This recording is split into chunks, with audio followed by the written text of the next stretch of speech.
வாசிக்கலாம். 1 சாமுவேலின் புத்தகம் 1ஆம் அதிகாரம் 17ஆம் வசனம். அதற்கு ஏலி, சமாதானத்தோடே போ, நீ இஸ்ரவேலின் தேவனிடத்தில் கேட்ட உன் விண்ணப்பத்தின்படி அவர் உனக்கு கட்டளை இடுவாராக என்றான். கண்களை மூடுவோம், ஜெபிப்போம். எல்லாவற்றுக்கும் எல்லாமானவராயிருக்கிற நல்ல ஆண்டவரே, வார்த்தை உம்முடையது, வார்த்தையின் மறைபொருளும் உம்முடையது. இதோ அடியனோடு பேசும் என்று உம்முடைய சத்தத்துக்கு எங்களை தாழ்த்துகிறோம். மறைபொருளை வெளிப்படுத்தி தாரும், இயேசுவின் நாமத்தில் பிதாவே, ஆமென். இன்னைக்குள்ள செய்திக்குள்ள தலைப்பு சமாதானத்தோட போ. பக்கத்தில் கைப்பிடி சொல்லுங்க, சமாதானத்தோடு கூட போ. நீங்க எந்த சூழ்நிலையில் வந்தேன்னு எனக்கு தெரியாது, ஆனா இன்னைக்கு இங்கிருந்து நீங்க போக சொல்ல எப்படி போவீங்க? சமாதானத்தோட போ. ஒரு பாஸ்டர் கிட்ட அந்த சர்ச்சுக்கு போற வாலிப பையன் கேட்டானா, எனக்கு சர்ச்சுக்கு வரதே பிடிக்கல பாஸ்டர், சர்ச்சுக்கு வரதே ஏம்டா? அது வந்தா பாவத்தை குறிச்சும் சமாதானத்தை குறிச்சும் இப்படிதான் வாழணும்னு சொல்லி கண்டிச்சு உணர்ந்துக்கிட்டே இருக்கிறீங்க, அதனால எனக்கு பிடிக்கவே இல்லை. போதகர் சிரிச்சிட்டு சொன்னாரா, நீ சூப்பர் மார்க்கெட்டுக்கு போனா அங்க பாவத்தை குறித்து பிரசங்கம் பண்ண மாட்டாங்க. சூப்பர் மார்க்கெட்டுக்கு போனா, நீ ஹோட்டல்ல போய் சாப்பிட சொல்ல பாவத்தை குறித்து பேச மாட்டாங்க. நீ ஸ்கூலுக்கு போக சொல்ல, கல்லூரிக்கு போக சொல்ல பாவத்தை குறித்து சமாதானத்தை குறித்து பேச மாட்டாங்க. சமாதானத்தை குறித்தும் பாவத்தை குறித்து பேசுகிற ஒரே இடம் இதுதான், அது தேவாலயம் தான். ஏன் நாங்க இப்படி எல்லாம் பாவத்தை குறித்து பேசுகிறோம் என்று சொன்னால், பாவம் செய்த ஆத்துமா அழிந்து போகும்.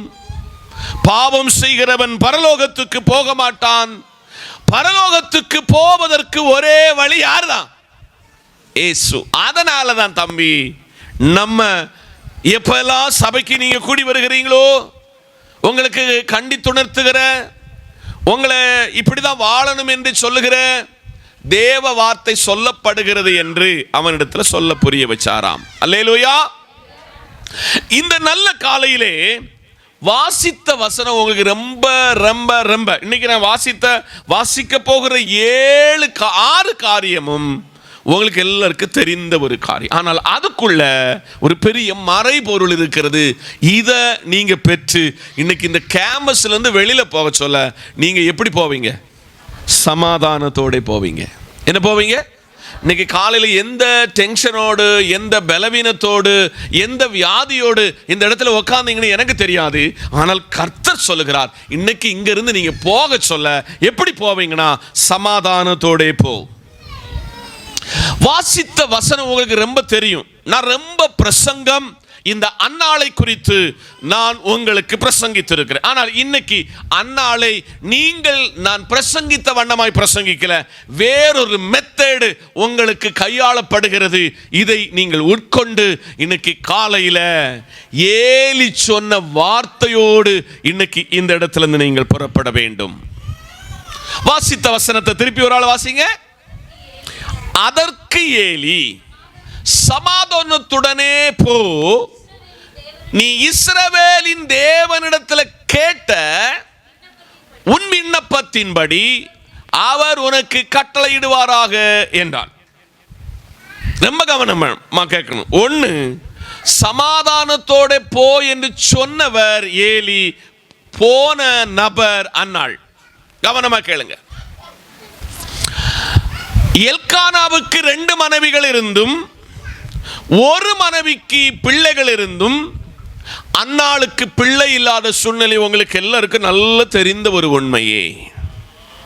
அவள் தேவாலயத்தில் சென்று தன் இருதயத்தை தேவ சமூகத்தில் ஊற்றி அவள் தேவ பாதத்தில் அழுத அழுகையும், அவளுடைய இருதயத்தை ஊற்றினது மாத்திரமல்ல, அவள் கண்ணீரினுடைய ஒவ்வொரு கண்ணீரும் அந்த தேவாலயத்துக்குள்ளே விழுந்ததை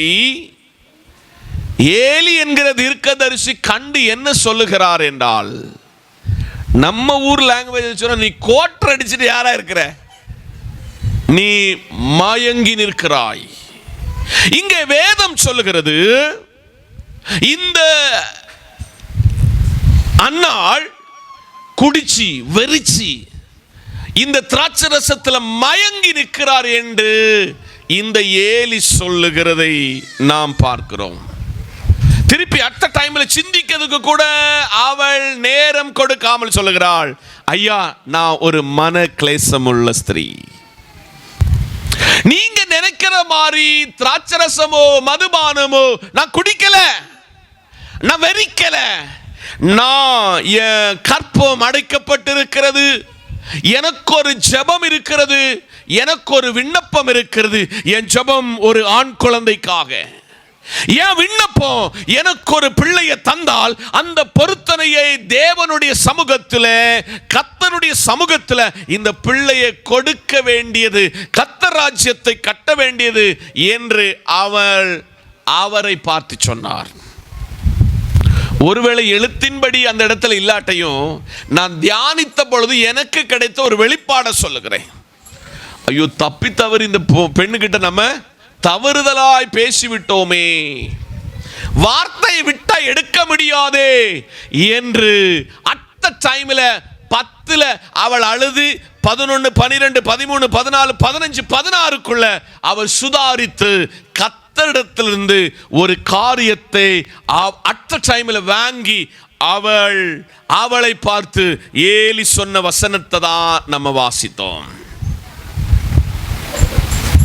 இன்னைக்கு உங்க போதகர் உங்களை எந்த நிலையில் புரிஞ்சிருக்கிறார்னு சொல்லி ஒருவேளை உங்க போதகர் உங்களை தப்பு கணக்கு போட்டிருக்கலாம், தவறுதலாய் உங்களை கணித்திருக்கலாம்.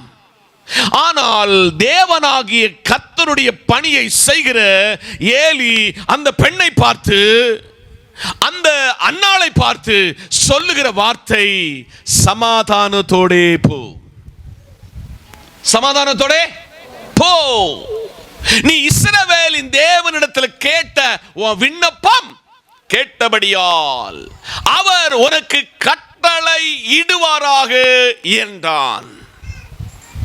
இன்னைக்கு காலையில் உங்களை பார்த்து சொல்லுகிறேன், நீங்க என்னென்ன விண்ணப்பங்களை கர்த்தரிடத்தில் சொன்னீங்களோ, எந்தெந்த விண்ணப்பங்களுக்காக இந்த இடத்துல மன கிளேசம் உள்ளவர்களாய் வந்தீர்களோ, இன்னைக்கு உங்களை பார்த்து பரிசுத்த ஆவியானவர் சொல்லுகிறார், அந்த விண்ணப்பம் கேட்கப்பட்டிருக்கிறது. கரங்களை தட்டி அந்த விண்ணப்பத்தினுடைய பதிலோடு நீங்கள் உங்கள் கூடாரங்களுக்கு சமாதானத்தோட போங்க.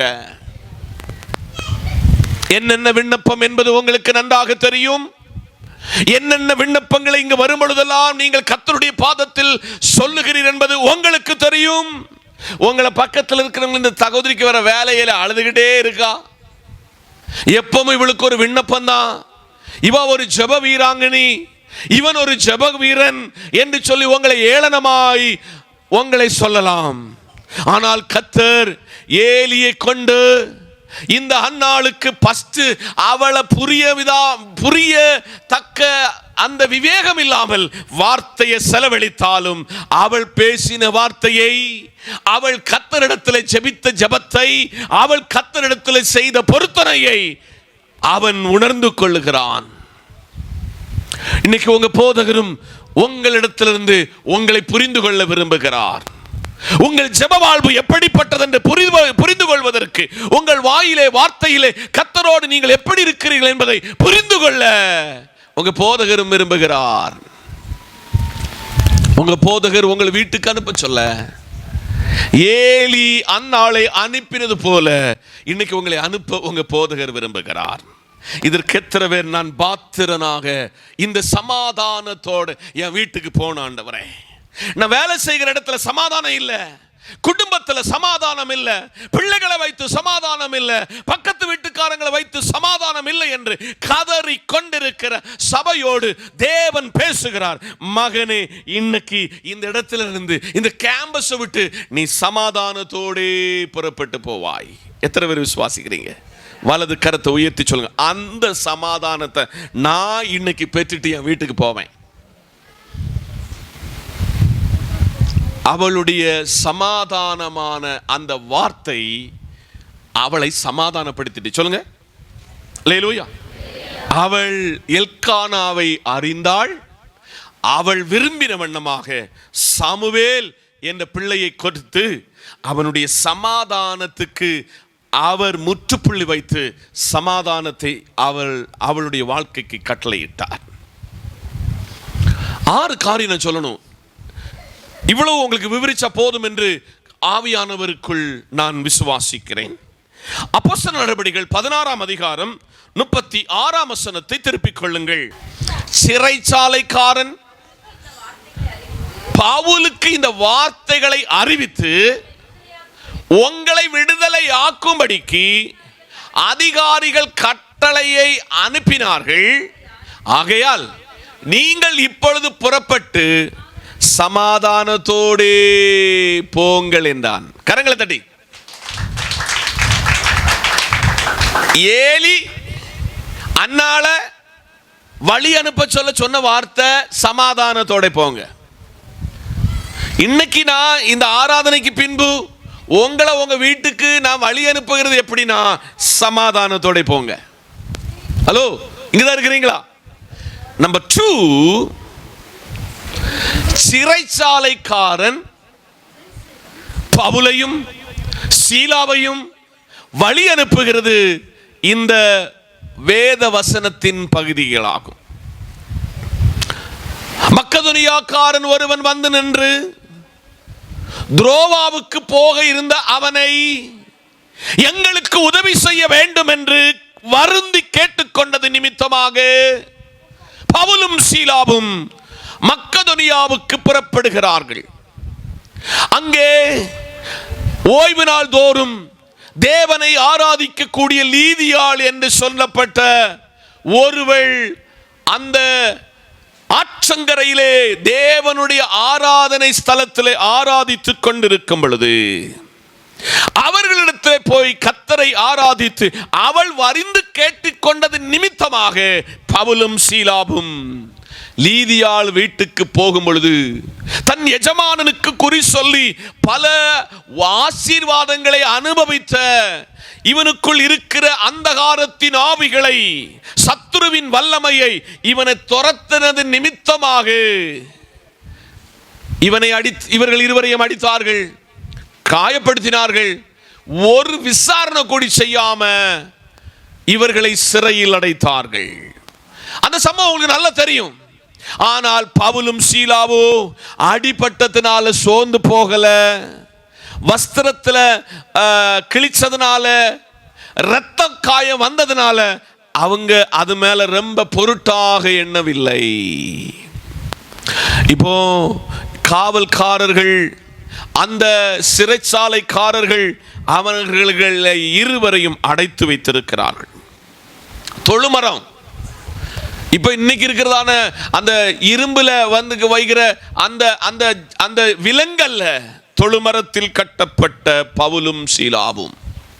அந்த பகுதி சொல்லுகிறது, 25 முதல் கீழே வாசிக்க சொல்ல, பவுலும் சீலாவும் இரவிலே கர்த்தரை ஆடி பாடி ஆராதித்தார்கள், கர்த்தரை துதித்தார்கள், கர்த்தரை மகிமைப்படுத்தினார்கள். என்ன நடந்ததென்றால் சிறைச்சாலையினுடைய 3ஆம் 4ஆம் அந்த காவல் அனைத்தும் என்ன செய்யப்பட்டது? திறக்கப்பட்டது. அது மாத்திரம் அந்த இடமே அசைந்தது. சிறைச்சாலையினுடைய அதிகாரி இப்ப போங்க சமாதானத்தை போட சொல்லுதாரு. ஆனா அதுக்கு முன்ன என்ன சொல்லுதுன்னா, சிறைச்சாலை அதிகாரி தன்னுடைய கையில் இருந்த வாளை எடுத்து தன்னுக்கு நேராக தன்னை கொலை செய்வதற்கு முயற்சித்த பொழுது பவுலும் சீலாவும் நாங்க இங்க உள்ளதான் இருக்கிறோம், நாங்க அப்படி ஓடி போகிற ஆளு இல்ல, நாங்கள் ஆராதிக்கிற தேவன் எங்களை தப்புவிக்க வல்லவர். அல்லேலூயா. அந்த ஒரு சூழ்நிலையிலே திறக்கப்பட்ட, இவங்களை யாருக்கு தெரியாம வீட்டுக்கு அனுப்ப வேண்டும் என்று சிறைச்சாலை அதிகாரிகள் சொல்ல, அவங்க சொன்னாங்க, எங்களுக்கு முறைப்படிதான் இங்கிருந்து வெளியில நாங்க போவோம், நாங்கள் முறைப்படிதான் வேலைக்கு போவோம், வெளியில போவோம் என்று இவர்கள் சொன்ன பொழுது, இவர்கள் ஆராதிக்கிற தேவன் உண்மை உள்ளவர் என்றும் இவர்கள் ஆராதிக்கிற தேவன் சர்வ வல்லமையுள்ளவர் என்பதையும், அவர் விடுவிக்கிறவர் என்றும், அவர் பட்சமாய் சேருகிறவர்களுக்கு சமாதானத்தை அருளுகிறவர்கள் என்று அறிந்து சிறைச்சாலைக்காரன் பவுலை இந்த வார்த்தைகளை அறிவித்து உங்களை விடுதலையாக்கும்படி அதிகாரிகள் எங்களுக்கு கட்டளையிட்டு அனுப்பியிருக்கிறார்கள். ஆதலால் சகோதரர்களே, எங்களுக்கு உங்களை குறித்து ஒரு நல்ல உண்மை தெரிஞ்சிச்சு. உங்க பட்சம் இருக்கிற தேவன் விடுவிக்கிறவர். கரங்களை தட்டி, உங்கள் ஆராதிக்கிற தேவன் சர்வ வல்லமையுள்ள தெய்வம், உங்கள் ஜெபங்களை கேட்கிற தெய்வம், உங்கள் விண்ணப்பங்களை கேட்கிற தெய்வம். நீங்கள் ஆராதிக்கும் பொழுது ஆராதனை விடுதலை தருகிற தெய்வம். ஆதலால நீங்க அடிபட்டது உண்மைதான், காயப்பட்டது உண்மைதான், முகாந்தரம் இல்லாமல் இதுக்குள்ள கொண்டு வச்சதும் உண்மைதான். ஆனால் நீங்கள் சமாதானத்தோடு புறப்பட்டு போங்கள். அல்லேலூயா, அல்லேலூயா. ஒரு காவல் அதிகாரி எவ்வளவு கடினமாய் நடந்து கொள்வார் என்று உங்களுக்கு நல்லா தெரியும். ஒரு சிறைச்சாலை அதிகாரி எவ்வளவு ஸ்ட்ரிக்டா இருப்பார்னு உங்களுக்கு நல்லா தெரியும். ஆனால் அவர்களுடைய இருதயத்திலிருந்து, அவர்கள் வாயிலிருந்து புறப்படுகிற வார்த்தை சமாதானத்தோடே போங்கள். இன்னைக்கு உங்க நண்பர்கள் உங்களுக்கு சாபம் போடுதாங்களா? உங்க அப்பா அம்மாவை சாபம் போடுகிறாங்களா? உங்களை பார்க்கிறவங்க எல்லாம் உங்களுக்கு சாபம் போடுகிறாங்களா? இன்னைக்கு கர்த்தர் சொல்லுகிறார், சமாதானத்தோடே போ. சொல்லுங்க, என்னது? சமாதானத்தோடே போ. அவர்கள் அந்த புறப்பட்டு போன பிரயாணத்தில் அவர்கள் சொன்ன வார்த்தையை ஏற்றெடுத்தது நிமித்தம் தேவனுக்கென்று கடைசி வர ஆத்துமாக்களை அறுவடை செய்தார்கள்.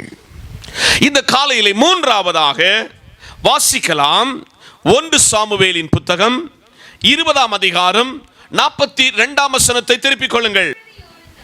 அப்பொழுது யோனத்தான் தாவீதை நோக்கி, நீர் சமாதானத்தோட போம், கர்த்தர் என்றென்றைக்கும் எனக்கும் உமக்கும் என் சந்ததிக்கும் உமது சந்ததிக்கு நடு நிற்கும் சாட்சி என்று சொல்லி கர்த்தருடைய நாமத்தை கொண்டு நாம் இருவரும் ஆணையிட்டு கொண்டதை நினைத்து கொள்ளும் என்றான். பின்பு அவன் எழுந்து புறப்பட்டு போனான். யோனத்தானோ பட்டணத்துக்கு போய்விட்டான். கரங்களை தட்டி சோதரம். இப்போ யோனத்தான் தாவீதை பார்த்து சமாதானத்தோட போ சொல்லுங்க. ஹலோ, பக்கத்துல சொல்லுங்க, சிஸ்டர் இன்னைக்கு நீங்க சமாதானத்தோட போவீங்க. பிரதர் கையை கொடுத்து சொல்லுங்க, நீங்க இங்க இருந்து போக சொல்ல சமாதானத்தோட போவீர்கள். ஒரு பெரிய ரகசியமாக இதுக்குள்ள இருக்கிறது. இது ஒரு பெரிய மறைபொருளாக இருக்கிறது. ஒரு நாள் கோலியாத்தை கொல்ல சவுல் பயப்பட்டு, தன்னுடைய சவுலுடைய சேனைகள் பயப்பட்டு, சவுலுடைய ராணுவமும் சவுலும் பயப்பட்டு நின்ற இடத்துல ஒரு சாதாரண ஒரு 8ஆம் குமாரனாக தாவீது போய் ஒரே ஒரு கூழாங்கல்லினால யாரை தோற்கடிச்சான்? கோலியாத்தை தோற்கடித்தான். அன்றைக்கு சவுலுக்கு இந்த தாவீதை வேணும். ஆனா இப்போ இந்த சவுலுக்கு யாரு வேண்டாம்? தாவீது வேண்டாம். தாவீதை தேவன் அபிஷேகம் பண்ணினார் என்று தெரிந்த நாள் முதல் சவுல் தாவீதை கொலை செய்வதற்கு பல பிளானிங் நடத்தும் பொழுது சவுலுடைய மகனாகிய யோனத்தான், சொல்லுங்க, சவுலுடைய மகனாகிய யோனத்தான் இந்த தாவீதினுடைய ஒரு நெருங்கின நண்பன். சொல்லுங்க. ஒருபோது நண்பன் நம்மளை குழியில கொண்டு தள்ள மாட்டான், தெரியுமா? மலையாளத்தில் சொன்ன மாதிரி சதிக்கில்லா. என்ன செய்ய மாட்டான்? சதிக்கில்லா. இன்னைக்கு காலையில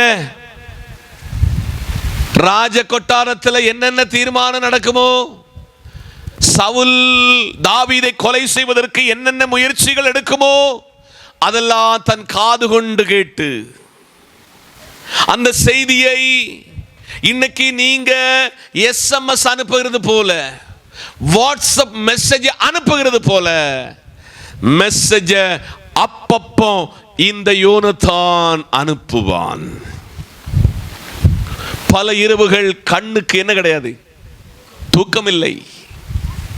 எப்போ என்ன சம்பவிக்கும் என்று தாவீதுக்கு தெரியாது.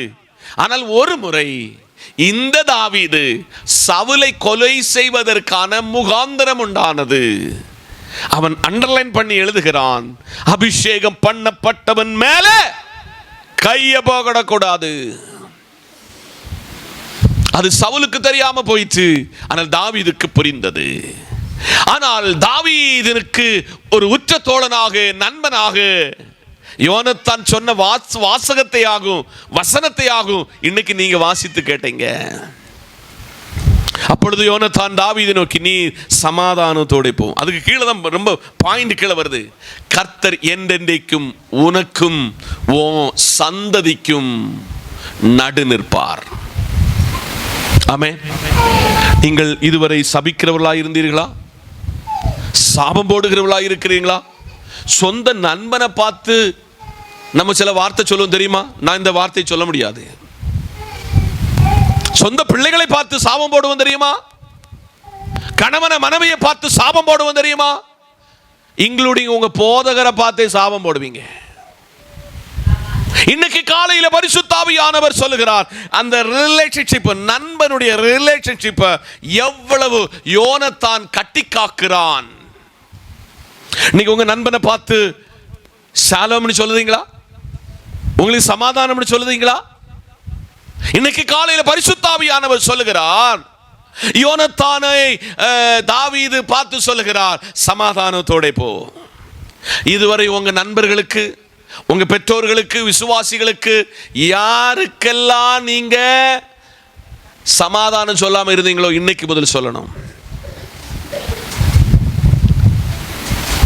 யோனத்தான் தாவீதை பார்த்து சொல்லுகிறான், கர்த்தர் என்றென்றைக்கும், கர்த்தர் என்னென்னைக்கும் உமக்கும் ஏன் சந்ததிக்கும் உமது சந்ததிக்கும் நடு நின்று சாட்சியாய் சொல்லி கர்த்தருடைய நாமத்தை கொண்டு நாம் இருவரும் ஆணையிட்டு கொண்டதை நினைத்து கொள்ளும் என்ற பின்பு அவன் புறப்பட்டு போனான். யோனத்தானும் பட்டணத்துக்கு போனான். உங்களுடைய ரிலேஷன்ஷிப் எப்படி இருக்கு? ஒரு பைக் வாங்கிட்டாமனா பின்ன நண்பன்கிட்ட பேச மாட்டோம். நம்ம நல்ல ஒரு ஸ்டாண்டர்டு, அது என்ன சொல்றதுக்கு, ரெய்மான்ஸ் ஒரு சட்டை போட்டாச்சுன்னா அடுத்த நண்பன்கிட்ட நம்ம செய்ய மாட்டோம், பேச மாட்டோம். இன்னைக்கு காலையில் ஒருவேளை நண்பன் உனக்கு எதிராகி செயல்பட்டு இருக்கலாம், நண்பன் உனக்கு விரோதமாக என்னதெல்லாமோ பேசியிருக்கலாம். ஆனால் யோனத்தான போல நண்பனை சமாதானத்தோடு போ என்று சொல்லக்கூடியவங்க எத்தனை பேர் இதுக்குள்ள இருக்கிறீங்க? ஆவியானவர் தெளிவாய் பேசிக்கொண்டு இருக்கிறார். நண்பனை கெடுக்கதான் நம்ம செய்தோம்.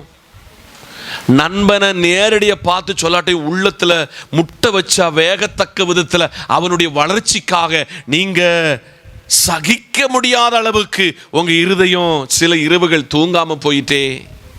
இன்னைக்கு கர்த்தர் சொல்லுகிறார், மகனே, உனக்குள்ள ஒரு யோனத்தானுடைய ஆவி வேணும். நீ மற்றவங்களை சமாதானத்தோடு அனுப்புவதற்கு நீ பிரயாசப்படணும். பிரயாசப்பட்டனா நீ சொன்னபடியே அது ஆகும். தாவீதை அரியணையில கொண்டு வந்து ராஜஸ்தானத்தில் கொண்டு வந்து கர்த்தர் தாவீதை குறித்து சொல்லுதார், அவன் என் இருதயத்திற்கு ஏற்றவன். அல்லேலூயா. அவன் என் இருதயத்துக்கு, அல்லேலூயா. ஒரு நண்பனுடைய வாழ்த்துதல், ஒரு நண்பன் அவனை வாழ்த்தினது அவனை கொண்டு எங்க போய் நிறுத்திச்சு? ராஜஸ்தானத்தில் கொண்டு நிறுத்தினது. நீங்க சொல்லுகிற ஒரு நல்ல எஃபெக்டான ஒரு நல்ல வார்த்தை ஒருவனை உருவாக்கும், ஒருவனை உயர்த்தும், ஒருவனை மேன்மைப்படுத்தும் என்று ஆவியானவர் திருவுள்ளம் பற்றுகிறார். ஆமென். ஸ்தோத்திரம். 2 ராஜாக்களின் புத்தகம் 5ஆம் அதிகாரம் 19-20 வசனத்தை திருப்பிக் கொள்ளலாம். அதற்கு அவன் சமாதானத்தோட போ என்றான். இவன் புறப்பட்டு கொஞ்ச தூரம் போன பொழுது தேவனுடைய மனுஷனாகிய எலிசாவின் வேலைக்காரனாகிய கேயாசி என்பவன் அந்த சீரியனாகிய நாகமான் கொண்டு வந்ததை என் ஆண்டவன் அவன் கையிலே வாங்காமல் விட்டுவிட்டார். நான் அவன் பிறகே ஓடி அவன் கையிலே ஏதாகிலும் வாங்க வேண்டும் என்று. ஹலோ, எல்லாம் கவனமா இருக்கணும். இன்னைக்கு கர்த்தர் உங்ககிட்ட பேசிக்கொண்டு இருக்கிறார். நாலாவது எலிசா நாகமான். யாரு? எலிசா நாகமான். ஒரு சின்ன அடிமை பெண். யாரு? ஒரு சின்ன அடிமை பெண், வீட்டுக்கு வேலைக்காரி. அவ சொல்லுகிறா, எங்க ஊர்ல ஒரு தீர்க்கதரிசி இருக்கிறாரு, அவர் பேரு எலிசா. யாரு? சோத்திரம். அவர்கிட்ட போனா உங்க குஷ்ட வியாதி என்ன இருக்கும்? விடுதலை கிடைக்கும். அல்லேலூயா. அப்போ பொதுவாக நல்ல நாகமான் என்கிறவர் சாதாரண ஆள் இல்லை, நல்ல பணம் பெருத்தவர், வசதி படைத்தவர், பணம் கொண்டு எல்லாம் நேடிலாம் எடுத்துடலான்னு சொல்லி நினைக்கிறவர். உங்க கையில் இருக்கிற பேங்க் பேலன்ஸும் உங்க கையில் இருக்கிற சேவிங்கும் ஒரு தலைவலிக்கு மட்டும்தான். ஹலோ, உங்க கையில் இவ்வளவு நாள் சேமிச்சு வாயை கட்டி வயிற்ற கட்டி வச்சிருக்கிற பணம் ஒரு தலைவலிக்கு மட்டும்தான். இவன் போக சொல்ல பிள்ளை சொன்னதை கேட்டுட்டான், அடிமை பண்ணி சொன்னதை கேட்டுட்டான். கையில் என்ன என்ன கொண்டு போறான்? பொன்னையும் வெள்ளியும், நல்ல தங்க காசெல்லாம் எடுத்துட்டு யார்கிட்ட போனான்? எலிசா கிட்ட போனான். எலிசா கீழே மேல பார்த்துட்டு சொன்னாரு, நீ சமாதானத்தோட போ. சொல்லுங்க. ஆனா போற வழியில உனக்கு ஒரு யோர்தான் இருக்கிறது. பக்கத்தில் கைப்பிடி சொல்லுங்க. உங்களுக்கு சில யோர்தான் இருக்கிறது, உங்களை குணப்படுத்தக்கூடிய, உங்களுக்கு டெலிவரன்ஸ் தரக்கூடிய, உங்களுக்கு விடுதலை தரக்கூடிய ஒரு யோர்தான் இருக்கிறது. ஆனா அதுக்கு ஒரு கண்டிஷன் உனக்கு சொல்லுதேன். 7 முறை என்ன செய்யணும்? யோர்தான்ல முங்கணும். கையில் என்ன இருக்கு? நாகமா கையில் என்ன இருக்கு? பணம் இருக்குயா. பணத்தை விட குஷ்டவியாதி இருக்கு. அவனுக்கு எப்படியாவது பணம் கொடுத்தாவது இவருடைய வார்த்தையை கொண்டாவது விடுதலை பெற வேண்டும் என்று வந்தவன, நீ வந்த வழியிலே சமாதானத்தோடு போற வழியில நீ யோர்தான்ல போய் 7 முறை முங்கிரு. நம்ம நினைப்போம் கர்த்தருக்கு காணிக்கை கொடுத்துட்டு நம்ம எல்லாத்திலையும் தப்பித்துக் கொள்ளலாமா? நம்ம செய்ய வேண்டியதெல்லாம் செய்துட்டு காணிக்கை ஒழுங்க போட்டலாமா? நான் அடிக்கடி தேவ சமூகத்தில் ஜெபிக்கிற ஒரு காரியம் உண்டு. என் வீட்டிலையாவது இந்த காணிக்கை பெட்டியிலாவது கர்த்தருக்கு பிரியமில்லாத ஒரு காணிக்கை என் கையிலேயோ இந்த தேவாலயத்துக்குள்ளேயோ வரக்கூடாது என்று ஜெபிக்கிற ஒரு ஜெப வீரனாகும் நான். இதெல்லாம் கூட இருந்து கேயாசி கேட்டுக்கிட்டு இருக்கான். அல்லேலூயா. பணம் வாங்குறது பார்க்கல, சமாதானத்தோடு போன்னு சொன்னதெல்லாம் பார்க்கல, எல்லாம் பார்த்து பார்த்து பார்த்து இவனுக்குள்ளே கேயாசியினுடைய வாழ்வில ஒரு சத்துருவினுடைய ஆவி அவன் உள்ள வந்துச்சு.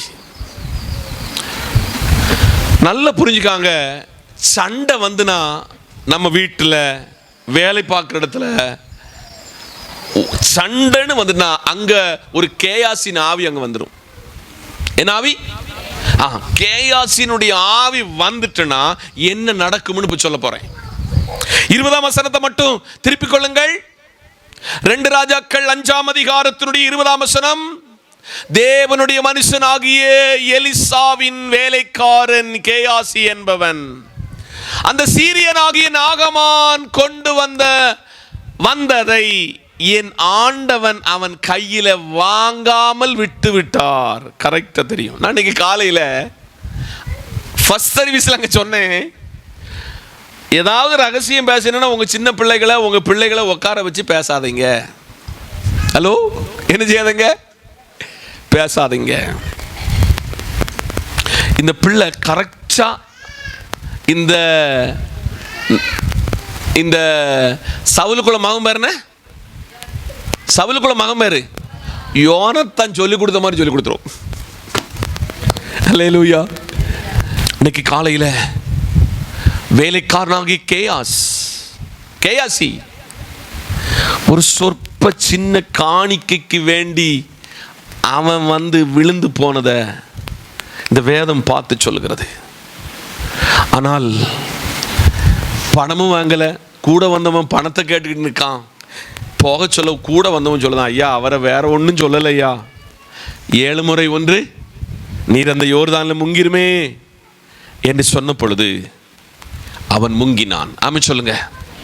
ஒருவேளை தீர்க்கதரிசியினுடைய ஹார்ட் பீட் என்பது நான் உங்ககிட்ட பணம் வாங்கி தான் இதை உனக்கு விடுதலை தந்தேன்னு சொல்லி நீ ஊரில் கொண்டு உன் தேசத்தில் போய் சொல்லிவிடக்கூடாது என்று ஆவியானவர் அவனுக்கு கற்பித்து கொடுத்து, அவனை ரொம்ப நேரம் உட்காரெல்லாம் வைக்காம, நீ வந்த வழியில் ஒரு யோர்தான் உண்டு, அதில் போய் நீ முங்கிட்டனா விடுதலை பெறுவாய்.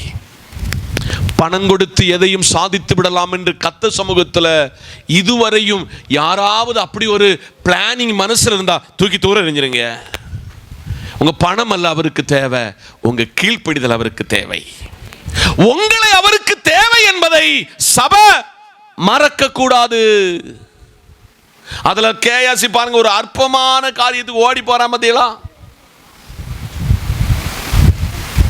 இன்னைக்கு காலையில் சொல்லுங்க, நம்ம பாக்கெட்டை பார்த்து, நம்ம பர்ஸை பார்த்து சொல்லுங்க, ஆண்டவரே உமக்கு பிரியமில்லாத, உமக்கு சித்தமில்லாத, நான் உழைச்சி சம்பாதிக்கிறது அல்லாம ஒரு ரூபா கூட என் வீட்டிலையும் என் பாக்கெட்லையும் என் பேங்கினுடைய அக்கௌண்ட்லையும் வரக்கூடாது என்று எத்தனை பேர் தீர்மானம் எடுக்க தயார்? இன்னைக்கு காலையில இந்த நாகமானை, இந்த தீர்க்கதரிசியாக ஏலிசா வழி அனுப்பத்தொரு சொல்லுதாரு, சமாதானத்தோட போ. இன்னைக்கு என் சபை மக்களை நான் மனம் நிறைஞ்சி இந்த இடத்துல இருந்து உங்களை நான் அனுப்ப சொல்ல, நீங்கள் சமாதானத்தோட போங்க. ஒருவேளை நீங்கள் இந்த நாகமானை போல சில பலவீனத்தோடு வந்திருக்கலாம், சில எதிர்பார்ப்போடு வந்திருக்கலாம். உங்க எதிர்பார்ப்ப இன்னைக்கு கர்த்தர் உங்களுக்காக யுத்தம் பண்ண போகிறார். உங்க பட்சம் நின்று உங்களுக்கு விடுதலை தர போகிறார். விசுவாசித்து ஏற்றெடுத்து இதை சமாதானத்தோட நான் போவேன் என்று சொல்லுகிறவங்க எத்தனை பேர் இதுக்குள்ள இருக்கிறீங்க? இது தேவனுடைய வார்த்தை. இது பரிசுத்த ஆவியானவர் இன்றைக்கு சபைக்கு, விசுவாச குடும்பங்களுக்கு சொல்ல சொன்ன வார்த்தையை சொல்லுகிறேன். ஏற்றெடுத்தால் நாகமானுக்கு தந்த அந்த டெலிவரன்ஸ் இன்னைக்கு ஸ்டில் டுடே உங்களுக்கு அந்த டெலிவரன்ஸை நீங்கள் உணர முடியும். அஞ்சாவதாக வாசிக்கலாமே, லூக்கா எழுதின சுவிசேஷம் 7ஆம் அதிகாரம் 48, 49, 50 வசனங்களை திருப்பிக் கொள்ளுங்கள். அவளை நோக்கி உன் பாவங்கள் மன்னிக்கப்பட்டது என்றார். அப்பொழுது கூட பந்தி இருந்தவர்கள், பாவங்களை மன்னிக்க இவன் யார்?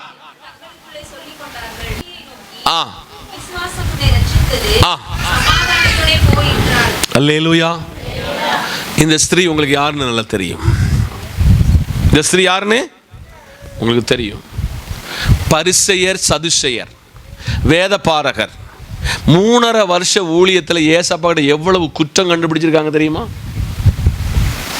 இப்போ அந்த பாவியான ஸ்திரீ யாரு? பாவியான ஸ்திரீ 48ஆம் வசனத்தை மட்டும் உங்களுக்கு மென்ஷன் பண்ணுதேன். அவளை நோக்கி, அந்த ஸ்திரீ பாவியான ஸ்திரீ, உன் பாவம் மன்னிக்கப்பட்டது என்று சொன்னார். ஒரு இடத்துல ஒரு ஸ்திரீய விபச்சாரத்தில் கைமையுமாய் பிடித்து நியாயப்பிரமாணத்தின் படி நடுத்தருவில் கல்லெடுத்து எரிந்து கொல்ல வேண்டும் என்று கல்லோடு கம்போடு வந்தவங்க இயேசு கிட்ட நியாயம் கேட்க வந்தாங்க. இயேசு குனிந்து மணலில் எழுதினாரு. எழுதி நிறுத்தி பார்த்த பொழுது ஒருத்தி மாத்திரம் நிற்கிறாள். ஒரு பாவம் செய்த ஒரு ஸ்திரீ. அவகிட்டையும் கேடானது ஒன்று நீ என்னது செய்யாத. அல்லேலூயா. இன்னைக்கு நல்ல காலையில் உன் பாவம் மன்னிக்கப்பட்டது, நீ சமாதானத்தோட போ. ஹலோ, இங்க இருக்கிறீங்களா? சமாதானத்தோட 50ஆம் வசனத்தை கூட ஒன்று வாசிச்சிருங்க பாப்போம். 50 மட்டும். அவர் ஸ்திரீயை நோக்கி, உன் விசுவாசம் உன்னை ரட்சித்தது, சமாதானத்தோடே போ. அல்லேலூயா. கணவனுக்கு, மனைவிக்கு, பெற்றோருக்கு, சபைக்கு நீங்கள் தெரியாமல் அந்தரங்கமான தேவனுக்கு பிரியமற்ற பாவத்தை செய்கிற தேவ பிள்ளையே, ஒரு வாலிப பிள்ளைகளாக இருக்கிற தேவ பிள்ளையே, உன்னை நேசித்து வாயை கட்டி வயிற்ற கட்டி என்ன மாதிரி நீ கஷ்டப்பட்டுறக்கூடாது, என்ன பாரி வயலில் நீ போய் அந்த வெயில் மட்டும் உன் சரீரத்தில் பட்டுவிடக்கூடாது, உன்னை ஒரு அரசு வேலைக்காக ஒரு எதிர்பார்த்து கனவு பார்க்கிற அப்பாவுக்கு அம்மாவுக்கும் நீ ஒருபோதும் துரோகம் பண்ணாதே. உனக்கு விவாகம் வயது ஆகும் என்று உன் பெற்றோர்களுக்கு நன்றாக தெரியும். காரணம், உன் வாலிபத்தை கடந்துதான் அவர்கள் இன்னைக்கு ஒரு தாயாக தகப்பனாக மாறி இருக்கிறார்கள். உனக்கு எப்போ எது செய்யணும்னு உன் பேரண்ட்டுக்கு தெரியும். பேரண்ட்டுக்கு தெரியாம ஒரு அந்தரங்க உறவை வச்சிருந்தனா, இன்னைக்கு பரிசுத்த ஆவியானவர் பகிரங்கமா சொல்லுதாரு, உன் பாவம் மன்னிக்கப்பட நான் விரும்புகிறேன், நீ சமாதானத்தோடு போக நான் விரும்புகிறேன். எத்தனை பேர் இந்த காலையிலே இந்த வசனத்தை ஏற்றுக்கொண்டு இங்கிருந்து நீங்க சமாதானத்தோடு புறப்படுவதற்கு ஆயத்தமாக இருக்கிறீங்க? உங்களை இந்த ஆராதனை முடிந்து உங்களை சமாதானத்தோடு கூட வழி அனுப்பி வைக்க உங்க போதகர் ஆயத்தமாக இருக்கிறார். ஏற்றெடுக்க தயாரா? முகவரையாய் சொன்ன சர்ச்சில் வந்தா இப்படிதான் சட்டமும், இப்படிதான் நியமமும், இப்படிதான் பிரசங்கமும், இதுக்கு மேல ஒரு பிரசங்கம் இல்ல தேவ பிள்ளையே. ஆசீர்வாத செய்தி கிடைக்குன்னா ஊர்ல ரொம்ப சர்ச் இருக்கு, போங்க, டோன்ட் வரி. இங்க வந்தா இதுதான் சத்தியம். உங்களை பரலோகத்துக்கு கொண்டு செல்வதற்கும் நீங்க சமாதானமா இருக்கிற வாழ்வு வாழ வேண்டும் என்று படிப்பிக்கிற ஒரே தேவாலயம் இந்த தேவாலயம். அதனால் இன்னைக்கு காலையில் அந்த பெண்ணை பார்த்து சொன்னது மாதிரி கர்த்தர் சொல்லுகிறார், சமாதானத்தோட போ. சொல்லுங்க, பக்கத்தில் அங்கன்னு பார்த்து கைப்பிடி சொல்லுங்க, சமாதானத்தோட, சமாதானத்தோட போ. இந்த நல்ல காலையிலே கடைசியாக ஒரு முக்கியமான ஒரு நபரை உங்களுக்கு அறிமுகப்படுத்தி 3 வசனம் எனக்கு இருக்கு. அது அல்லாம ஒரு 3 வசனம் இதை வாசிக்க வச்சு உங்களை சமாதானத்தோடு அனுப்ப போகிறேன். வாசிக்கலாமே. லூக்கா 8ஆம் அதிகாரம் 43, 44, 45, 46, 47, 48. அப்பொழுது 12 வருஷமாய் பெருபாடு உள்ளவளாயிருந்த தன்னாஸ்திகளை எல்லாம் வைத்தியருக்கு செலவழித்தும் ஒருவனாலும் சொஸ்தமாக்கப்படாதிருந்த ஒரு ஸ்திரீ அவருக்கு பின்னாக வந்து அவர் வஸ்திரத்தை ஓரத்தை தொட்டாள். உடனே அவளுடைய பெரும்பாடு நின்று போயிற்று. அப்பொழுது இயேசு என்னை தொட்டவர் யார் என்று கேட்டார். எங்களுக்கு தெரியாது என்று எல்லாரும் சொன்ன பொழுது பேதுரு அவரோடு கூட இருந்தவர்களும், ஐயரே, திரளான ஜனங்கள் உம்மை சூழ்ந்து நெருங்கி கொண்டிருக்கையில என்னை தொட்டது யார் என்று எப்படி கேட்டீர் என்றார்கள். அதற்கு இயேசு, என்னிலிருந்து வல்லமை புறப்பட்டது, அறிந்திருக்கிறேன், ஆதலால் ஒருவன் என்னை தொட்டது உண்டு என்றார். அந்த ஸ்திரீ, அப்பொழுது அந்த ஸ்திரீ மறைந்திருக்கவில்லை என்று கண்டு நடுங்கி அவருக்கு முன்பாக விழுந்து தான் அவரை தொட்ட காரணத்தையும் உடனே தான் சொஸ்தமானதையும் எல்லா ஜனங்களுக்கு முன்பாக 48ஆம் வசனம் எல்லாரும் பாருங்க, பக்கத்தில் கையை பிடிச்சு சொல்லுங்க, அவர் அவளை பார்த்து, மகளே திடன்கொள், உன் விசுவாசம் உன்னை ரட்சித்தது, சமாதானத்தோட போ. கரங்களை தட்டி. இந்த பொம்பளை ஆளுக்கு, இந்த அம்மாவுக்கு 12 வருஷத்துல வியாதியில 3 சம்பவம் நடந்துச்சு. இப்போ உங்கள்கிட்ட சொல்ல போறேன், கவனமா கேட்கணும், கவனமா ரொம்ப ஆழமா கேட்கணும். நம்பர் 1, தான் உழைச்சு போன அவ்வளோ பணமும் நஷ்டமாயிற்று. நம்பர் 1, எதுக்கு செலவழிச்சா? எதுக்கு செலவழிச்சா? வியாதிக்கு செலவழிச்சா. ஆனால் அந்த பணம் அவளுக்கு என்ன தரல? பணம் ரொம்ப வச்சிருக்கிறீங்க, ரொம்ப சந்தோஷம். பணத்து மேல நம்பிக்கை வைக்காதீங்க, ஆசி மேல நம்பிக்கை வைக்காதீங்க. நம்பர் 2, அவ சரீரத்தினுடைய மருந்து சாப்பிட்டு சாப்பிட்டு சாப்பிட்டு சாப்பிட்டு சரீரத்தில் விடுதலை கிடைக்காம கை காலு ஓட்டல் அப்படியே ஒவ்வொன்றாய் கிடுகிடுன்னு நடுங்கிக் கொள்கிற ஆரோக்கியம் நஷ்டமானது. 3, அவளுடைய மனநிலைமை மொத்தம் டிசார்டர் ஆயிடுச்சு. பணத்தை இழந்தாள், சௌக்கியத்தை இழந்தாள், மன நிம்மதியை இழந்தாள். அப்படி உள்ள ஆளை நம்ம ஊர்ல என்ன சொல்லும்னா செமி லூசு. என்னது? கிறுக்கேன்னு சொல்லுவாங்க. மலையாளத்தில் பொட்டன். இன்னைக்கு நல்ல காலையில் நல்ல உள்வாங்குங்க. இந்த 3 நிலைமையை இழந்திருக்கிற ஒருத்தி இயேசு அந்த வழியே போகிறார் என்பதையும், இயேசுவினிடத்தில் ஒன்று தொட்டால் சௌக்கியம் ஆகும் என்று அவள் மனதில் ஒரு தீர்மானம் எடுக்கிறாள். இன்னைக்கு இந்த ஆராதனைக்கு வர சொல்ல உங்க தீர்மானம் எப்படி இருந்துச்சு? இன்னைக்கு நான் குடும்பமாக வந்திருக்கிறேன், கர்த்தர் ஆராதிக்க வந்திருக்கிறேன், எல்லாரும் ஞாயிற்றுக்கிழமை கிறிஸ்தவங்க சர்ச்சுக்கு போறாங்க, அப்படி ஒரு அடிப்படையில் அன்னைக்கு இந்த இடத்துல வந்தீங்க. பேஸ்ட். வீட்டில் உள்ள தீர்மானம், அவளுடைய தீர்மானம் இன்னைக்கு எல்லாருக்கிட்டே உண்டாகணும். 12 வருஷம் வியாதிப்பட்டிருந்த வைத்தியருக்கு கொண்டு மொத்த பணத்தையும் கொண்டு போயும் சொஸ்தமாகாத அவள் 44 வசனத்தை ஒன்று பாருங்க பாப்போம். அவருக்கு பின்னாக வந்து அவருடைய வஸ்திரத்தை ஓரத்தை தொட்டாள், உடனே பெரும்பாடு நீங்கி போயிற்று. ஒவ்வொரு வாரமும் வெள்ளிக்கிழமை வர சொல்ல, ஸ்பெஷல் மீட்டிங் வர சொல்ல, ஆராதனைக்கு வர சொல்ல, இவா சொன்ன அந்த தீர்மானத்தை ஏற்றெடுத்து வரணும்.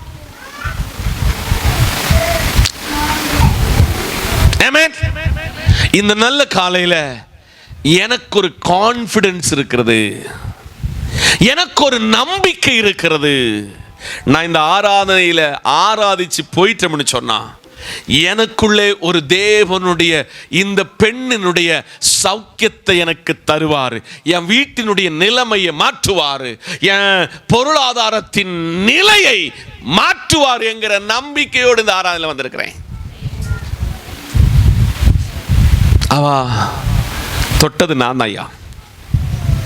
தொட்ட நிமிஷத்தில் விடுதலை பெற்றது எனக்கு உண்மைதான் ஐயா.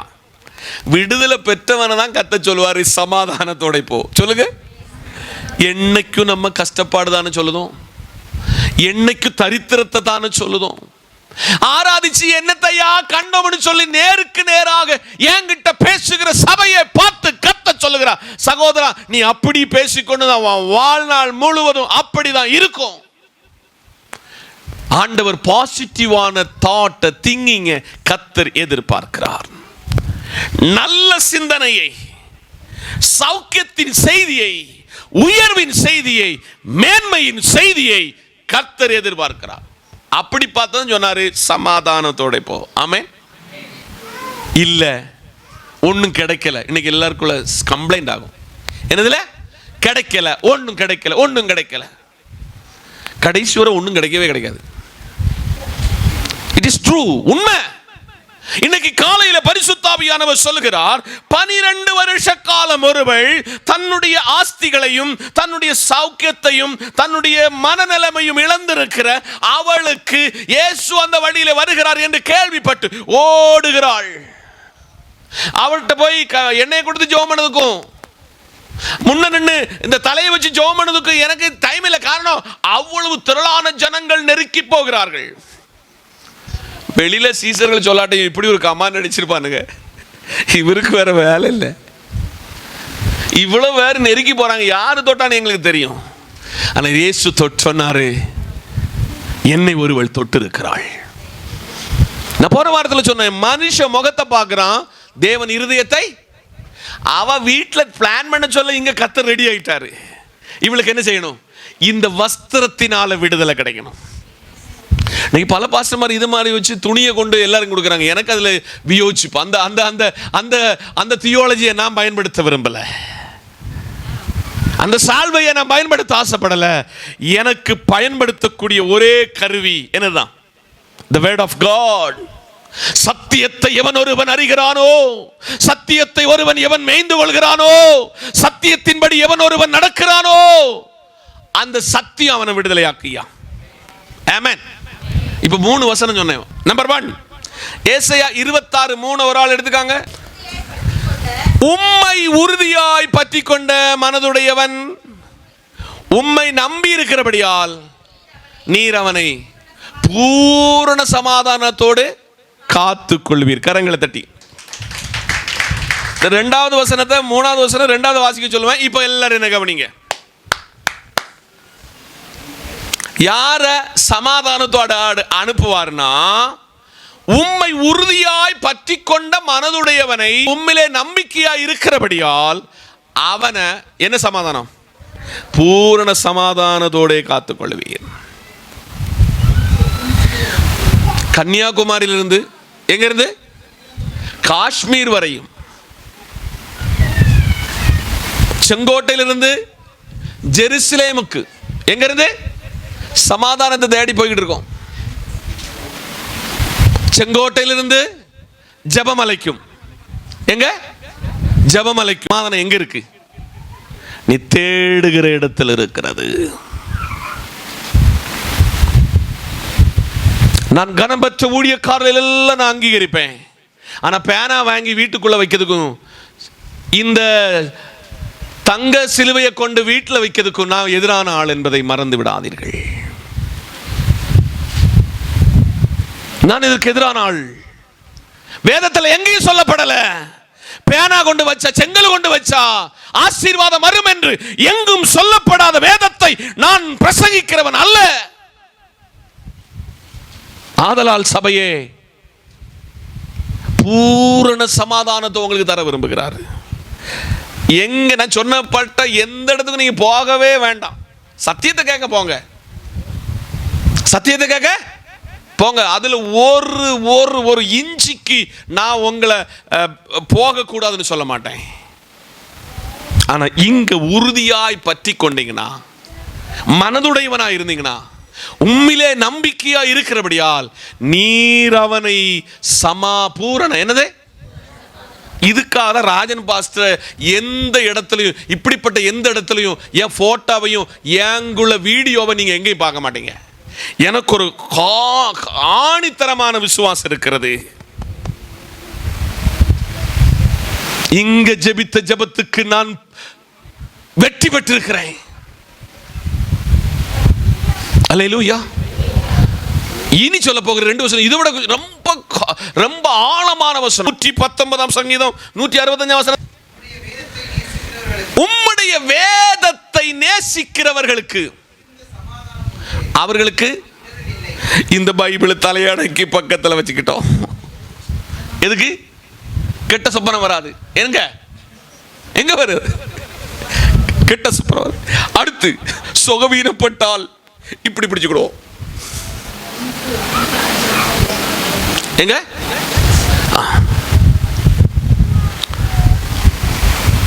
ஆனா பைபிள் இது 2க்கும் எதிரானது. இது பயப்படாம பாதுகாத்து தலையணைக்கு வைக்கிறது அல்ல. இது மார்போடு சேர்க்கிறது அல்ல. இதில் சொல்லப்பட்டதை இருதய பலகையில் எழுதணும்னு சொல்கிறது. அவனுக்கு சமாதானம் வரும். சகோதரிமாரே, யாருக்கு எத்தனை ரூபா கடன் கொடுக்கணும், கடன் கொடுத்துருக்கணும்னு சொல்லி மண்டையில் அப்படி எழுதி வச்சிருக்கிறீங்க. ஒரு வசனமாக தெரியுமா? மனப்பாடமா? இன்னைக்கு இந்த வேதத்தை வாசிக்க வாசிக்க இந்த வேதம் உங்ககிட்ட பேசும்.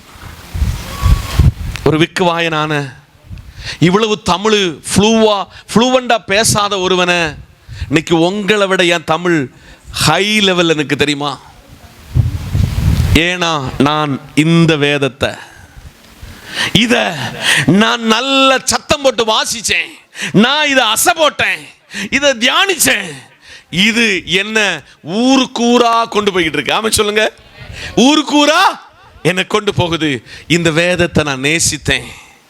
இந்த வேதத்தை நேசித்ததுனால இந்த வேதம் என்ன கால்களுக்கு தீபமாய் பாதைக்கு வெளிச்சமாய் இந்த வேதம் என்னை வழி நடத்துகிறது. அதனால இதுவரை யாரெல்லாம் நேசிங்களோ உங்களை நடுத்தரில் விட்டுட்டு போயிட்டாங்க. அல்லேலூயா. ப்ளீஸ் சகோதரா, நீங்க நேசித்தீங்கன்னா இவர் உங்களை நேசிப்பாரு, உங்களை நேசிக்க கற்றுக் கொடுப்பார். சொல்லுங்க. இன்னைக்கு அநேக குடும்பங்களை கணவன் மனைவி உறவில் ரொம்ப பிளவு, பிள்ளைகளோட ஒரு பிளவு, ஒன்னா இருந்து சாப்பிடறதில்லை, ஒன்னா இருந்து ஜெபம் பண்ணதில்லை. ஆராதனைக்கு நீங்க எல்லாரும் எத்தனை பேர் இருக்கிறோ அப்படி 3 பேர்னா 3 பேர் ஒன்னா வந்து பாருங்க. உங்களுக்குள்ள அந்த இந்த ஃபெலோஷிப்பை பார்த்து அடுத்த ஒரு ஆள், மூணாவது ஒரு ஆள் இன்னைக்கு இந்த ஆலயத்துக்கு வருவார். கணவர் 10 நிமிஷம் கழிஞ்சு வருவார், மனைவி அரை மணி நேரம் கழிஞ்சு வருவா, பிள்ளை கடைசியில் ஆமென் சொல்ல வருவான். இது வீடு இப்படி இருந்தா கர்த்தர் இப்படி எல்லாத்தையும் லேட் ஆக்குவார். இதுக்கு வேற ஒன்றும் இல்லை, இதை நேசித்தா மாத்திரம் போதும். இந்த வேதத்தை நேசித்தால் போதும். நேசித்தால் சமாதானம் கிடைக்கும். இந்தியாவின் முதல் பிரதமர் அல்லேலூயா ஆக்ஸ்போர்ட் யூனிவர்சிட்டியில் போய் எங்க போய் லைப்ரரியில் அதிக பேர் வாசிக்கிறதும் அதிக பேர் ரெஃபர் பண்ணுகிற புக் என்னன்னு போய் கேட்டாராம். ஒருவர் அவர்கிட்ட சொன்னாராம், இந்த லைப்ரரியில் அதிகமும் ரிசர்ச் பண்ணக்கூடியதும் அதிகம் வாசிக்கக்கூடியதும் அதிகம் தியானிக்கக்கூடியதும் த ஹோலி பைபிள்னு அவங்களுக்கு சொன்னாராம். இன்னைக்கு காலையில் இந்த வேதாகம் ஞாயிற்றுக்கிழமை மாத்திரம் எடுக்கக்கூடிய வேதாகமாய், வியாதி வர சொல்ல எடுக்கிற வேதாகமாய், பயம் வர சொல்ல இருதயத்தில் வைக்கிற வேதாகமாய் மாறினது இல்லையா? ஆனால் இன்னைக்கு இந்த வேதத்தை நேசிக்கலாமா? வேதம் உங்கள்கிட்ட பேசுகிற புத்தகம், வேதம் உங்களோட சம்பாஷிக்கிற புஸ்தகம், வேதம் உங்களை கரெக்ட் பண்ணுகிற புஸ்தகம், வேதம் உங்களை சீர்திருத்துகிற புஸ்தகம், வேதம் உங்களை உயர்த்துகிற புஸ்தகம், வேதம் உங்களுக்கு சமாதானத்தை தருகிற புஸ்தகம். கொஞ்சம் ஹார்டா போயிட்டோம் இல்லை தெய்வ பிள்ளைகளே, இதை சொல்வதற்காக உங்களுக்கு ஒருவனை வைத்திருக்கிறார். இதை சொல்வதற்காக ஒருவனை உங்களிடத்தில் வைத்திருக்கிறார். கடைசியாக ஒரே வசனத்தை சொல்லி நான் நிறைவு செய்கிறேன். யோவான் 14:27 சமாதானத்தை உங்களுக்கு வைத்து போகிறேன், என்னுடைய சமாதானத்தையே உங்களுக்கு கொடுக்கிறேன். உலகம் கொடுக்கிற பிரகாரமாய் நான் உங்களுக்கு கொடுக்கிறதில்லை. உங்கள் இருதயம் கலங்காமலும் பயப்படாமலும் இருப்பதாக. அல்லேலூயா. பக்கத்தில் கையை பிடிச்சு மறுபடியும் சொல்லுங்க. லெஃப்ட் அண்ட் ரைட்ல நிற்கிறவங்களை சொல்லுங்க, நீங்கள் சமாதானத்தோட போங்க. நீங்க கையை பிடிச்சு சொல்லுங்க, கையை பிடிச்சு சொல்ல சொன்னேன். ஆமென். இன்னைக்கு காலையில் கர்த்தர் சொல்கிறாரு, ஏன் சமாதானத்தை, மை பீஸ், என்னது, ஏன் சமாதானத்தை உங்களுக்கு வைத்து போகிறேன், என்னுடைய சமாதானத்தையே உங்களுக்கு கொடுக்கிறேன். உலகம் கொடுக்கிற பிரகாரமாய் நான் உங்களுக்கு கொடுக்கிறதில்லை. உங்கள் இருதயம் கலங்காமலும் பயப்படாமலும் இருப்பதாக. நான் ஒன்று கூடி அதை திருப்பி சொல்லுகிறேன், ரீவைண்ட் பண்ணுகிறேன். ஒன்று, சமாதானத்தோட போன்னு சொல்லுகிற டைட்டில் கர்த்தர் சொல்கிறார். எலியா ஹன்னாளை பார்த்து சொன்னது சமாதானத்தோ, ஏலி சமாதானத்தோட போ என்று சொல்ல கர்த்தர் உங்களை பார்த்து நீங்கள் சமாதானத்தோட போங்கள். நம்பர் 2, சிறைச்சாலை அதிகாரிகள் பவுலை பார்த்து சமாதானத்தோட போங்கள். ஆமென். 3, யோனத்தான் தாவீதை பார்த்து நீர் ஒரு ஹானர் பண்ணதா இருப்பாருங்க, நீ ராஜா, சமாதானத்தோட போ. ஒரு பாவியான ஸ்திரீ, எல்லாராலும் கைவிடப்பட்டவள், பாவி என்று முத்திரை தரிக்கப்பட்டவள், பாவத்தை மன்னிப்பதற்கு இவருக்கு அதிகாரம் உண்டா என்று கேட்ட அவர், நீ சமாதானத்தோட போ. ஆமென். நீ சமாதானத்தோட போ. அவள் சமாதானத்தோட போனாள். அவ கூட ஒரு பெண்ணை நான் கனெக்ட் பண்ணினேன். விபச்சாரத்தில் கையுமையுமாய் பிடிக்கப்பட்டவள். இனி அவளுக்கு மரணம் தான் நிச்சயம் என்று இருந்த பொழுது, இனி கேடானது ஒன்றும் செய்யாதே. அவள் எவ்வளவு பீஸ்ஃபுல்லா போயிருப்பான்னு பாருங்க, எவ்வளவு சமாதானத்தோட அவ போயிருப்பான்னு பாருங்க. கடைசியாக அல்லேலூயா, அல்லேலூயா, இந்த நல்ல காலையிலே நாகமான் யார்கிட்ட வந்தான்? ஏலிசா கிட்ட வந்தான். அவங்கள ஒரு ரூபா கூட அவன் பாக்கெட்ல இருந்து எடுக்காம, ஒரு ரூபா செலவில்லாம அந்த அடிமை பெண் சொன்ன அந்த விஷயத்தை பரலோகம் கனெக்ட் பண்ணி ஏலிசா கிட்ட சொன்னாரு, எலிசாவே, உன்கிட்ட வருவான், அவங்கிட்ட ஒரு துட்டு வாங்கிறாத, அவனுக்கு விடுதலை இல்லாம அவன் ஊருக்கு அனுப்பிடாத. நல்ல ஆவியில உணர்ந்த ஏலிசா சமாதானத்தோட போ. சொல்லுங்க, விடுதலையோடு தன் வீட்டுக்கு போனான். இன்னைக்கு அந்த பிள்ளைக்கு எவ்வளவு அங்கீகாரம் கிடைச்சிருக்கும் நினைச்சிருக்கு பார்த்தீங்களா? பணம் செலவழிச்சு ஒன்னும் ஆகாது, ஒன்னும் நடக்காதுன்னு சொன்ன ஒருத்தி சின்ன பிள்ளை, ஒரு சின்ன பிள்ளை இந்த காஸ்பல் சொல்ல இந்த சபை மக்களை கர்த்தர் விரும்புகிறார். ஆமென், அல்லேலூயா. அடுத்து எத்தனை வருஷம்? 12 வருஷம் பெரும்பாடு எடுத்த அந்த பெண்ணுக்கு கர்த்தர் சௌக்கியத்தை கற்றுக் கொடுத்தார். அவளை கடைசி வழி அனுப்ப சொல்ல இயேசு சமாதானத்தோட போ. பக்கத்தில் கைப்பிடி சொல்லுங்க, உங்க பாஸ்டர் உங்ககிட்ட சொல்லுதாரு, நீங்க எல்லாரும் பக்கத்தில் இருக்க சொல்லுங்க, நீங்க இன்னைக்கு சமாதானத்தோட போகணும். இன்னைக்கு வந்த நிலைமை எனக்கு என்ன ஒருத்தரை கூடி எனக்கு தெரியாது. ஒருத்தர் ஃபோன் கூப்பிட்டு கூடி பாஸ்டர் நான் என்னென்ன நிலையில் இருக்கணும்னு யாரும் என்கிட்ட ஒரு காரியத்தை நீங்க என்கிட்ட ஃபார்வேர்ட் பண்ணலை. ஆனால் உங்க வந்த நிலைமையை கர்த்தருக்கு நல்லா தெரியும்.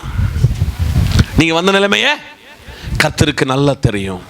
நீங்க உங்களை பார்த்து சொல்றாரு, மகளே, மகனே, நீ சமாதானத்தோடு போ, சமாதானத்தோடு போ. அடுத்த வாரத்தில் நீங்க எத்தனை பேர் ரிசல்ட் சொல்ல போறீங்கன்னு பரிசுத்த ஆவியானவர் என்கிட்ட உணர்த்துவார். அதனால் இன்னைக்கு காலையில் சத்தியத்தை நீங்கள் அறிவீர்கள், சத்தியம் உங்களை. கண்களை மூடுவோம், ஜெபிப்போம். நல்ல ஆண்டவரே, மிக தெளிவான ஆழமான உங்கள் வார்த்தை எங்களுக்கு தந்தீங்க. சமாதானத்தோட போக இந்த வாரத்தை நாங்கள் சமாதானத்தை ருசிக்க, சமாதானத்தை அனுபவிக்க கர்த்தர் கிருபை செய்தருளும். ஆராதனையில் வந்து போன குறை குற்றங்கள் எல்லாம் மன்னித்தருளும். இயேசுவின் நாமத்தில் பிதாவே, ஆமென். ஆசீர்வாதம் நம்முடைய கர்த்தரும் இரட்சகரும் மீட்பருமாயிருக்கிற இயேசு கிறிஸ்துவின் கிருபை, பிதாவின் அன்பு, பரிசுத்த ஆவியின் ஐக்கியமும் நாம் அனைவரோடும், நாம் கேட்டுக்கொண்ட தேவ வார்த்தையோடும் சகல பரிசுத்தவான்களோடும் தேவ கிருபை இன்னும் நிலைத்திருப்பதாக. ஆமேன். என் ஆத்துமாவே கர்த்தரை ஸ்தோத்திரி, என் முழு உள்ளமே பரிசுத்த நாமத்தை ஸ்தோத்திரி. என் ஆத்துமாவே கர்த்தரை ஸ்தோத்திரி, கர்த்தர் செய்த சகல உபகாரங்களையும் மறவாதே. ஆமேன். நமக்கு ஜெயந்த கத்துக்கு நன்றி சொல்ல. அல்லேலூயா, அல்லேலூயா, அல்லேலூயா.